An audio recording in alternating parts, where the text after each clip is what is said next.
From Las Vegas, Nevada, the entertainment capital of the world, I'm David Gabbry, and this is the Vegas Faces Podcast, where we talk with Las Vegas locals about what it's really like to live in the City of Lights. Whether you're living in Vegas, moving to Vegas, or just visiting Vegas and looking for new adventures, together let's discover the hidden gems that make Sin City the most visited place on earth.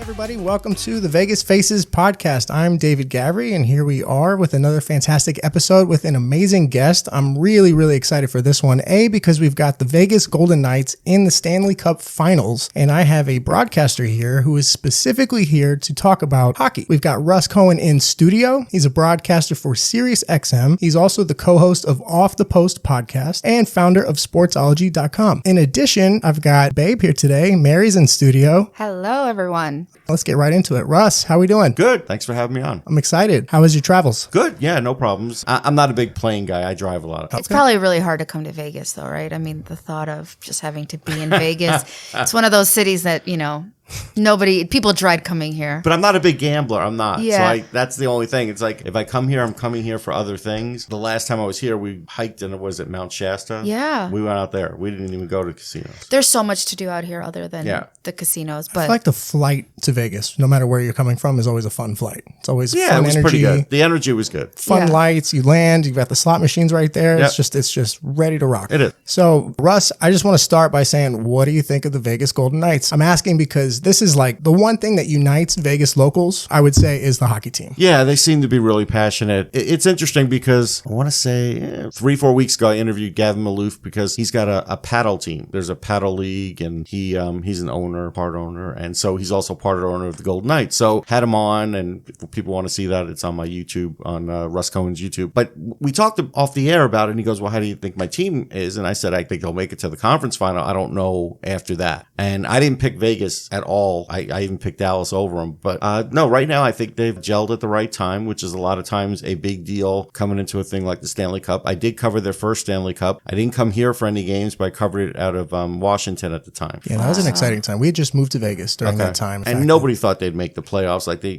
made the playoffs. They were this team of misfits. Wow. They still have like 7 of the misfits, as everybody calls them. And they're good. And they picked up a star like Jack Eichel. They've got things rolling. They've got a good coach. Bruce Cassidy's a really good coach. I think he's made a big difference. So yeah, they're in it. They have a great chance. I picked them to win. You do? They are favored, right? Are they the favorite? They are favored. Tell me about Florida a little bit. Like I'm coming at you from like dad perspective that like only watches kids cartoons with his kids. Right. And then once they go to bed, me and Mary, we want to party, but we pass out at 9:00. So like that's sad, but it is. Sometimes we make it till 10:30. I was going to say sometimes 9:30. Yeah, making us sound lame. No, listen, I go to sleep early sometimes too. I'm excited for the energy that's in Las Vegas. Like everyone. Yeah, I haven't been here for a game, so I want to feel the energy as well. I've been to a lot of Cup Finals. I've been covering it since like 2003, so I want to feel it. As far as Florida, though, they have a guy named Matthew Tkachuk who's a big time player. I think he has 4 game-winning goals throughout the playoffs. Sergei Bobrovsky is a really good goalie for them. He's kind of like overpaid, so he's been pigeonholed for the last couple of years, but he's won a couple of Vezinas for being best goalie in the league, and he's really been that in the playoffs. He's been the best goalie in the playoffs. So it'll be an interesting thing. Florida has really, like last year, they were expected to do a lot, and they got bounced in the first round, which sometimes happens, and they made some trades. They got Tkachuk, and it's made a big difference. So they're dangerous, but I do think Vegas will have the home ice advantage. That means something. Here, they never get booed, right? If you're a team on the East Coast, you're going to get booed. Even doesn't matter how good you are, you're going to get booed. But because these guys never get booed, they really do, I feel like, get extra energy from this crowd, because they're never like, this crowd is never like quiet, or they're never like down on the guys, because they do feel that when they're playing. So I think that's a big positive for them. Yeah. Is this going to be your first time going to a Vegas Golden Knights game? Wow. So you're in for a treat. Like the way they do it, it's a show. Oh yeah, I've watched it. Show. I've watched it enough. But yeah, like going to a Raiders game, Vegas Golden Knights game. It's another like you've got David Copperfield over there, you've got Adele, and then you've got the sports teams, and it's kind of like this electric energy that goes with the Vegas show, but also it's the one thing as a Vegas local. like I'll spot someone with a Vegas Golden Knights t-shirt and I'm like, oh, they live here. It's like the one thing that kind of unites people that live in a city that's visited by tens of millions of people. Now, what do you think about the fact that maybe half the audience are tourists? Do you think that gives that home, I mean, because some of those people are just there to see the show. I think regular season. I don't think it'll be as much of that in the Stanley Cup. Okay. Because the prices are higher and, you'd really have to get them in advance. Yeah. So I don't think that'll be an issue, but it is an issue like regular season. You're right. Yeah. Because people want to go. It's a thing. It's a happening. For this, we'll see. I think it's going to be different. They'll have a good home ice advantage. When he says diehard, I mean, people here, this is what they live for. I mean, we don't have, the Raiders came here recently, but other than that. I don't even care about the from Raiders. Somewhere else. Like this was the first. No, I know. Yeah. No, I was like the first sports team. I think it was even before the women's basketball team, the Vegas Aces. Like it was like the first professional sports. Like professional. Yeah. Back in the day, we actually covered it too on Sportsology. They had the XFL was here. And when Vince McMahon, that was their league. And they did have that. Right. That was short-lived. Didn't that make a comeback? Like, isn't it? Yeah, back? well, now The Rock bought it and they're trying it again. And it's not that big. But then UNLV is always big. Yeah. I mean, that's a big deal here. But I always kind of questioned at the beginning how it would work. But then I saw that people really did get in it. And I think part of it is because this area has exploded with people and probably a lot of Northeastern people that like hockey as well. Well, David and I, we're from cities that love their sports. I mean, I'm from Chicago, right? I mean, people are tattooing the Bulls and the Blackhawks on their sleeves. So I don't know about the Bulls anymore. But well, hold on. We had a lot of good runs. Yeah, that's hard for me to even talk about. We've kind of got lucky living. I mean, I met you at a time when the Cubs won the World Series. This was right after the Blackhawks had won 3 championships in like a 5-6 year span. Completely ignored that first 100 years when they didn't do anything. Right. Like, we were really there at the peak of like sports in Chicago. All of it, yeah. And I was... Other than the Michael Jordan era. I was there. I was there. I was there. Saw that. Cars were burning on the street. Yeah, I was a big Knicks fan at the time. So yeah. I'm sorry. Ease on that. But that's okay. Yeah. I watched it all. I mean, I grew up in Houston, Hakeem Olajuwon and, Clyde Drexler. I mean, if it wasn't for Jordan playing baseball, the Rockets, I don't think would have even won those 2 championships. I went to University of Houston and saw Olajuwon. No, yeah, but I was after. It was okay. Olajuwon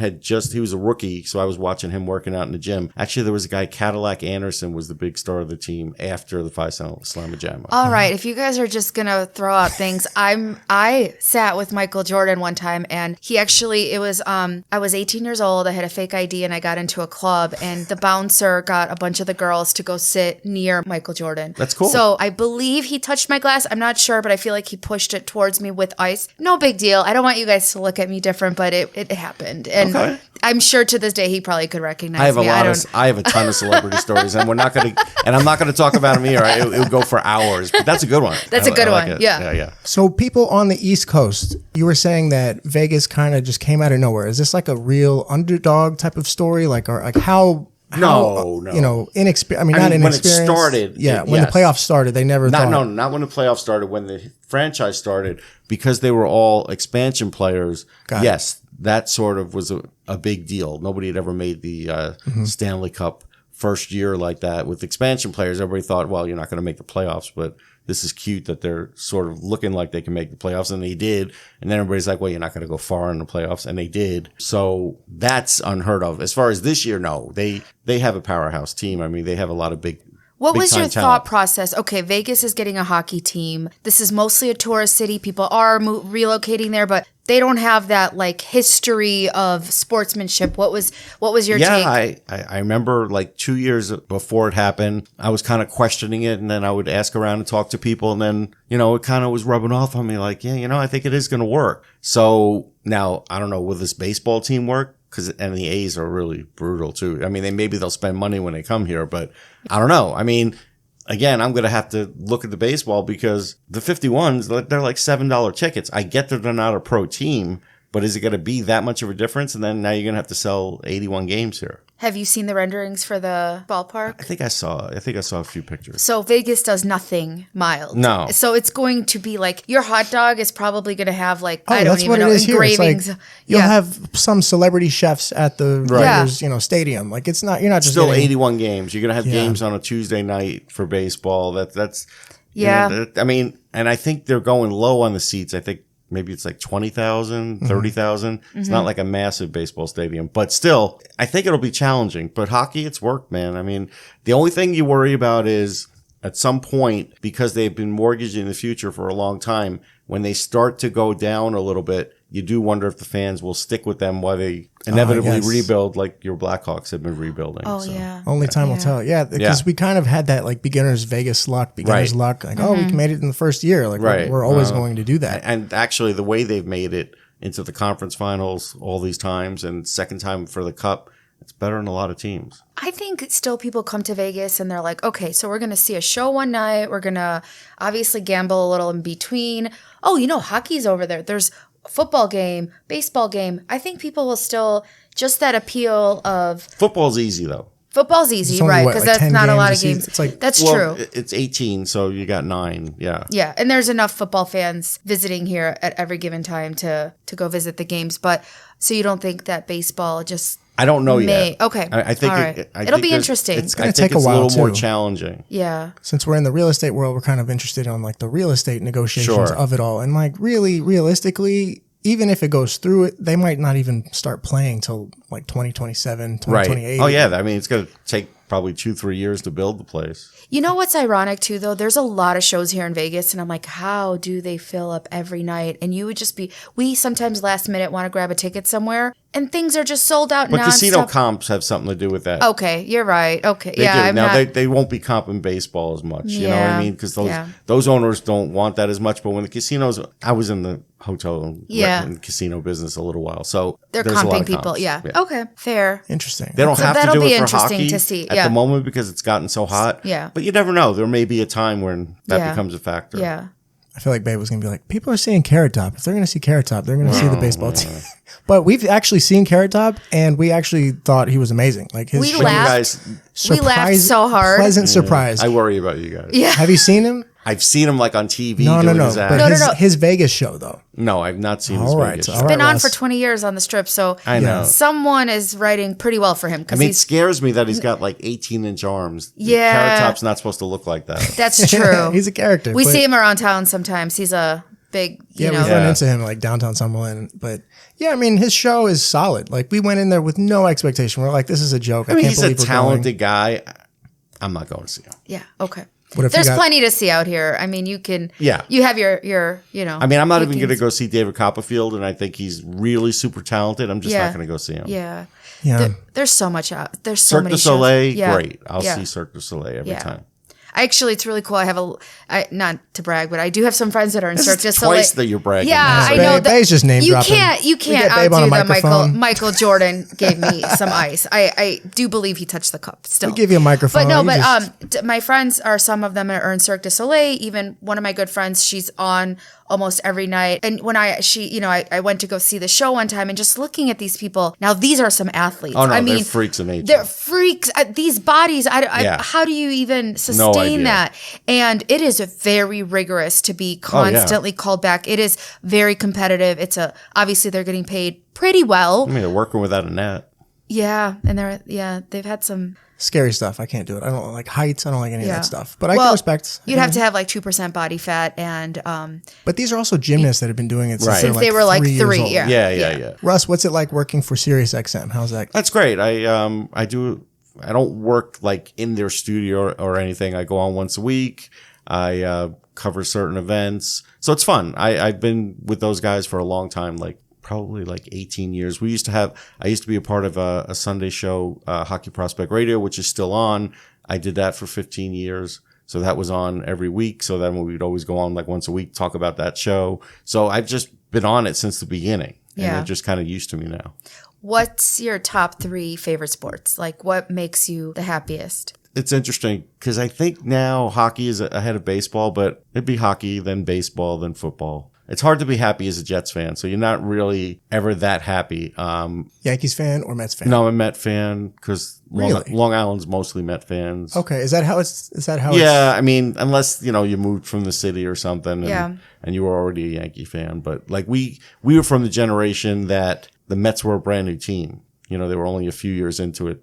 You figure when I was really watching when I was 5, like in 68, giving away my age here, they were only in it for 6 years as a franchise. So that, there's fairly new franchise. So that was the thing about them. I never understood why Seinfeld, he always said he's a Mets fan, but it sounds like Mets are more suburbs and Yankees are more city. Seinfeld lived in Massapequa. I lived in North Massapequa. So interesting. That whole area were Met fans. But I liked baseball for many, many years more. But then as I got more into hockey and covered it more and saw more of it live, it's really exciting. It's hard not to be excited at a hockey game. There's very few boring ones. So I think that's the reason it sort of has overtaken it. Now, I think baseball's done a few good things with rule changes and such, and, games aren't slogging on. But yeah, hockey has overtaken baseball, but I still love them both. It's funny. I'm Russian, born and raised. Oh, actually from the Ukraine. We're all Russian. My great-grandmother was Russian. I was actually born and raised in the Ukraine, and if you met my parents, I mean, they're off the boat, you can tell. But my father absolutely cannot get on board with baseball and football. No, Russians hate baseball. And I got into too it. Too slow? Like, what is it? Yeah, it's too slow for him. They don't want to understand. But they don't want to understand. It's such a mental game, too. And right. I mean, so my dad loves basketball. Yeah. He likes soccer. the fast pace. Yeah, just he's like, this is not sport. How is this sport? Right. This is not sport. And because I'm around Russians and Russian writers a lot, and they all hate baseball. That's so and funny. then football to him, he's like, he tries, and he's tried so many times to understand, and there's just too many rules that he just can't. And now we came to this country, 35 years ago, so you would think by now it's just not sticking to him. But a lot of Russian players like football, like hockey players and such. Yeah. So maybe because he's older, he just didn't want to get into the rules. But younger Russians do like football. But he is super into hockey. And, I'm from Chicago, and we were talking about this a little earlier, but people really, when the Blackhawks started getting broadcast on TV, because they weren't broadcast in the 90s on national TV, I mean, Chicago went nuts for hockey. And this was a brand new thing for Chicago. Do you remember when all this was happening? Sure, yeah. Because, I've been a hockey fan long time. So I do remember. I remember finding out really about this in the late 90s because I started my website, sportsology.com, in 2000. And we had a guy that would cover games, Blackhawks games, and he really kind of gave me all the rundown on that, like the year before, because I met him in a different business. Yeah. So he gave me the down low on that, because I didn't realize to what extent, all that existed, because, it was pretty crazy. I would say now hockey is probably number one in Chicago. I mean, obviously they're not as great as they were a few years ago. Only because the other teams stink. That's probably... I guess whoever is the best at the time is the Cubs are more popular in the sense that people just go there and they it's don't nostalgic. They don't care what happens. Yeah. They don't care if they win or lose. Yeah. If the White Sox are hot, they're pretty popular when they're hot. And I'm actually going to go and see a White Sox game this year. I've been to Wrigley like 3 times, but I've never ever been to Comiskey, or whatever they call that place now. I like the Cubs, but I like the White Sox Stadium much better. I don't know if you're allowed to say that. Actually, one of our first dates, my boss. It's such a like this is a stadium. Wrigley is it's an antique. Yeah. But if you want to be comfortable, I like Wrigley. It's still okay. I was working in finance when David and I met, and my boss was like the nicest guy at the time, and he just he had like a few rows behind home plate, and he was just constantly like, "Who wants my Cubs tickets? Who wants my Cubs tickets?" And I was like, "Hey, do you want to? My boss just gave me tickets to go see the Cubs. Do you want to go?" And he's thinking we're going to be sitting somewhere in the nosebleed, and it's like 3 Great rows seats. behind. I was like, I think I'm gonna have to marry this one.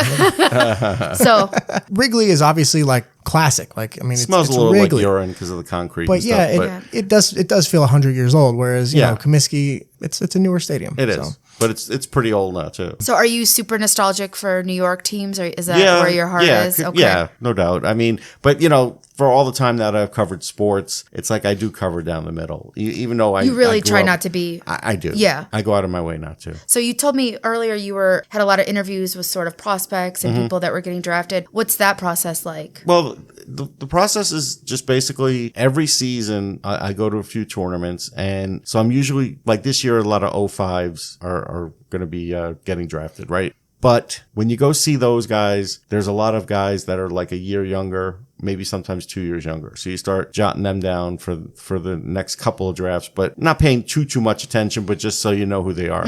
And, just work out a list and you keep doing it. And I've been doing it for like 18 years, so maybe even longer. So just got used to doing it that way. And even with all the teams, figuring out who their best young players are too. So that's just something I used to have to do it for the show. And then when I was done with the show, I still do it. Can you, in the last maybe 3-4 years, was there ever like a LeBron James type of hockey player that just had so much buzz around him and everybody just knew that he was going to come in the league? And well, Crosby. Okay. Yeah, Crosby had that. Kane did not have that. Matter of fact, yeah, when we the draft was in Columbus for Patrick Kane, and we did a podcast like this. We did it for the NHL, and we did it like with the fans. And a lot of Chicago fans were there with like pitchforks and booing us. Wow. Because we said they should take Patrick Kane. I had gone out. We had seen him out in London, Ontario, not London, England. And we're like, this kid's unbelievable. He could be a game changer. At that time, fans didn't want a smaller player. They wanted a bigger, tougher player. And so, yeah, they booed the heck out of us, and, he was really great. But no, Crosby was exciting like that, and McDavid after that. Can I ask a silly hockey question? Yeah, because you're like a hockey historian, I would say. You might, maybe not self-appointed, but for someone like me who knows little about hockey other than just the fact compared to you, yeah. Compared to me, yeah. Compared to us, I feel like, you're a hockey encyclopedia. To you, she knows more than you. She does. But, okay, silly question time. Whenever you see old photos of hockey players way back in, let's say the 1900s, 1930s, whatever, a lot of them missing teeth. Like, are they wearing mouth guards now? Or because I'm looking at now they're wearing mouth guards. But their helmets are not covering their face. Like, why? No, but they wear mouth guards. Okay. That's what they're always, you see them chewing and you see their. Got it. Okay. Because why are they not wearing like football face mask type of stuff? Because they don't like the lack of vision.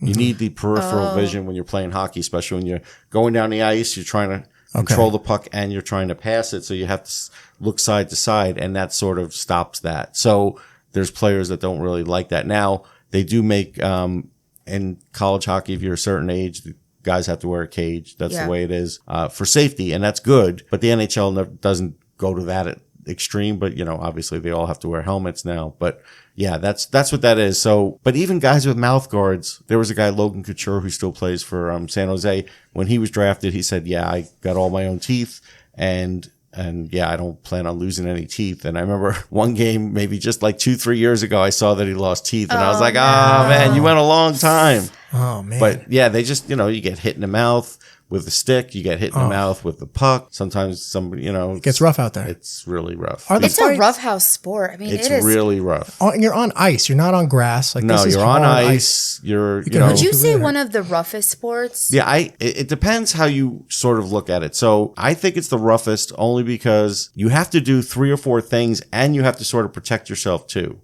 Like in football, you're doing, because you have to skate, you have to eye hand with the puck, and also stay safe. Right. Where in football, yes, you have to catch the ball, run with the ball, whatever, and stay safe, but that's only a couple things. Yeah. And then like boxing or MMA, it's like, pretty much what you have to do and can't do. And so I feel like it is hockey. I remember Gordie Howe said he thought it was the hardest sport, not because he was great at it, but because of that continuous motion and also having to do all those things. You're skating, you have to keep the puck right. You got to, that's a lot to do. Yeah. Even basketball, as great athletes as they are, they're not doing that much. They're doing close. So who is the Michael Jordan of hockey, if you would say the greatest? Connor McDavid. The greatest player of all time. Yeah, I mean, Wayne Gretzky is the greatest player of all time, but McDavid has a chance to be better. Really? Yeah. Are the fights in hockey, is that like part show, or are they really? No, I mean, some of it's part show, but they've cut down on that a lot. So, I mean, it's a frustrating sport. It is. So if you're down 3-4-0 and, you're a guy that likes to mix it up, you're going to start up with them because you want to blow off some steam because you're really pissed off that this game has gotten out of hand. Or there's just guys that just hate other guys. Like that is the way it is. Then if they become teammates, they sort of bury the axe because they all do the same job. Well, I'm sure like in any sport, there are guys that fight and they just like to fight. They're known to be fighters. Yes, they just like to fight. They'll fight, even though you're his best friend, he'll fight you. They don't care. They'll do beers. Is it almost like a part of the sport? Well, it is a part of the sport, but like it's definitely allowed, and it kind of makes for a good entertainment. It's a little more frowned upon than it used to be as far as penalties, and there's fewer guys that do it, but no, it's still part of the sport. It's fascinating. Yeah, we're getting a master's degree in hockey tonight. There you go. This is great. What about your podcast? I want to hear about your podcast. Yeah, Off the Post. We've been doing it for 6 years. I do it with Anthony Mingione, Michael Jello, and we have a lot of guests on. We have a lot of writers on. Sometimes some people in other places, maybe in management and such. Don't get players. We actually don't get players on that show.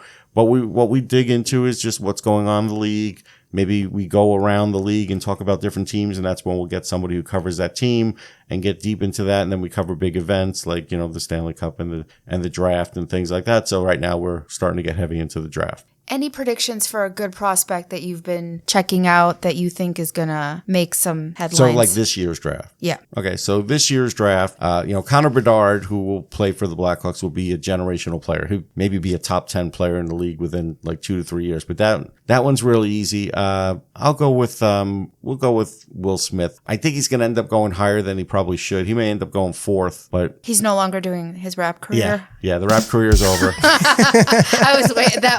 Good. The minute you said, yeah.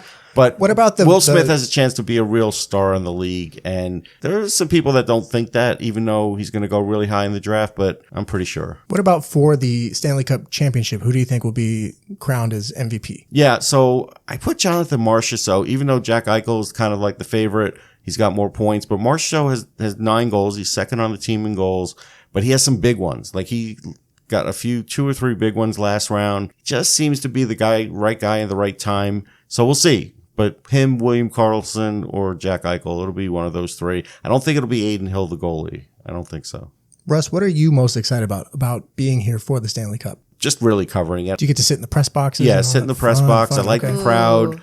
I do like talking to people. So I was talking to people in the airport about it, before waiting for the flight, just to kind of get their feel for it. I like all that. I like the after the game, getting a player like right away, whether they won or lost, just to kind of feel what they're feeling. I like all that. All that excites me. Wow. What is tomorrow going to feel like at 5:00 when the game starts? Right before it starts, it'll be a nervous energy. Like even the media is sort of like, gets really primed up for it. Yeah. Unfortunately, even though for the fans, that stage show that they'll do beforehand, they'll love that. The media will just be like, can we just get on with the game? Like we don't even want to see that. Yeah. I don't want the fanfare. It'll be fun to see it live once, but we really don't even want to see that. We kind of want the game just like drop the puck. Yeah. And the players want that too. Like if you see them, they get very fidgety on the bench waiting. Yeah. You don't think it pumps them up? Yeah. No. Because I, from what I gather, it's like a halftime show every single time. Yeah, but they don't care. Yeah. They don't. They're in their own little world sometimes. Sometimes they're visualizing. The goalies sometimes just visualize. They're not even like, looking at you. They're just looking out there. I was watching this video with Mike Tyson talking about his walk into the ring. From the start of the walk, he's the most nervous that he's ever been. And then by the time he gets to the ring, in his mind, he's a god. But that in-between time of the anticipation, waiting before it starts. Yeah. I covered a lot of Tyson's fights. He lived in my hotel. Not a great guy. Really? But I did see him at the height of his career, and I did see him knock out a lot of guys. I did. And they were scared before he got there. But then after Buster Douglas, nobody was scared of him. That was the funny thing. Wow. He lives in Vegas now and apparently owns a marijuana dispensary. So I guess he's chilled out a little bit. We'll say he's made over his image. That's what I'll say. Interesting. I don't know. Once you get one of those face tattoos, it's really hard to just be. I mean, but that's not the reason, though. But if you're Mike Tyson, I have tattoos, even though. Well, face. No. I know. Tattoos are one thing, and most people have tattoos. Yeah. But once you cover half your face with a, if there's anyone who could pull it off, though, I feel like he pulled it off. I think that's fair to say. Yeah. When it comes to like the Stanley Cup, like you're here for Saturday's game and Monday's game. Yeah. And what do you expect to? Or what are you anticipating to see in terms of, is Vegas going to be the aggressor, or is Florida a better defensive team? No, I think Vegas will be the aggressor because Florida's had, I think, 10 days off. It's a long time. So I think the goalie, Bobrovsky, will be a little off at the beginning. I think first period, they might lag a little bit. And I think Vegas, the same way they were really tough on Dallas when they eliminated them, I think they'll do the same thing in this game. So I think they'll be tough on them, and I think they will be the aggressor.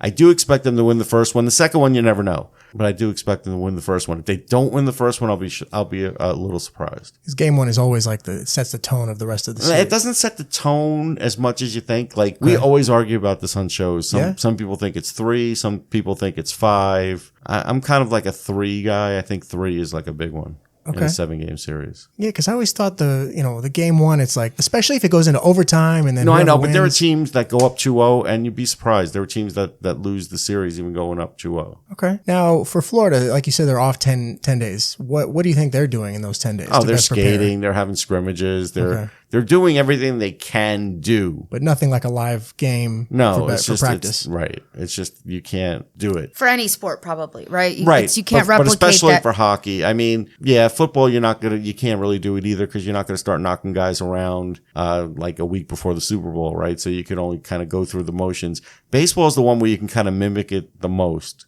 Really? Oh, Yeah. right. Yeah, right. Because you have Yeah. certain roles and. Yeah. All right. What do you expect to see like start of the game, like in terms of like who's going to score the first goal? Stuff like I that. don't know who's scoring the first goal. Do you guys cover like? I guess you're not in like the sports. No, betting. I don't do the gambling part. There are guys that do that for sure. That's not my thing. If I'm going to guess the first goal, I'll go Jack Eichel, but I don't know. I guess no one knows, right? That's just I mean, it's a fun thing. That's a good, fun prop bet. Yeah. People will do it. There'll be a lot of odds on it. What do you see as a weakness and as a strength for Vegas Golden Knights? What do they need to work Weakness on? could be in net. I mean, Aiden Hill's done really, really well. Some people are kind of expecting him to maybe have an off series, but he hasn't. He hasn't done it. So I think he's won me over at this point because he's had a fairly mediocre career before this, to be fair. Mm-hmm. And this is his best year. So that's their biggest weakness. Biggest strength is their defense. They have a lot of big crushing guys on defense like Pietrangelo and Zach Whitecloud is really, really good. So defense is really, I know people like to look at the offense, but in this time of the year, defense is super important. Well, we'll see. What do you think? Vegas in 4? 6. Vegas in 6. They're not sweeping. That's going to give a lot of anxiety to this city, but okay, we'll take 6, I guess. Yeah. As long as it's Vegas at the end. Well, I mean, it's what I think. Like Vegas goes up 2-0? What do you I don't know. I'm not answering. Yeah. Just not. Before we wrap up, your podcast, say it one more time, please, as well as your website. Sure. Podcast is Off the Post. Website is sportsology.com. Sirius XM every Tuesday with Mick Kern at 12:15 Eastern. That's good enough. I mean, got some books. EP Ringside. Yeah, if you go to Amazon.com and search me, there's a guy who he's a mushroom gatherer. Oh, mushroom forager. Oh, okay. And he's named Russ Cohen. So sometimes he's listed ahead of me. Sometimes he's not, but then there's mine and mostly baseball and hockey. One awesome. Basketball book. Ooh, let's talk about basketball one day. Okay. That's my favorite sport. Russ, I'm really, really glad that we got to do this. This has been super fun, super special. But you didn't ask me my middle name. You don't know really anything about me still. Sure. Hey, well, that means you just got to come back on. All right. Russ, it's been fun. Thank you so much. It's been really Thanks, fun. Dave. Thank you. Thank you for subscribing to Vegas Faces on Apple Podcasts, Spotify, and YouTube. Find us on Instagram, Facebook, Twitter, and TikTok under the name Gavri Group. That's Gavri Group. Thanks, everybody. See you at the next episode.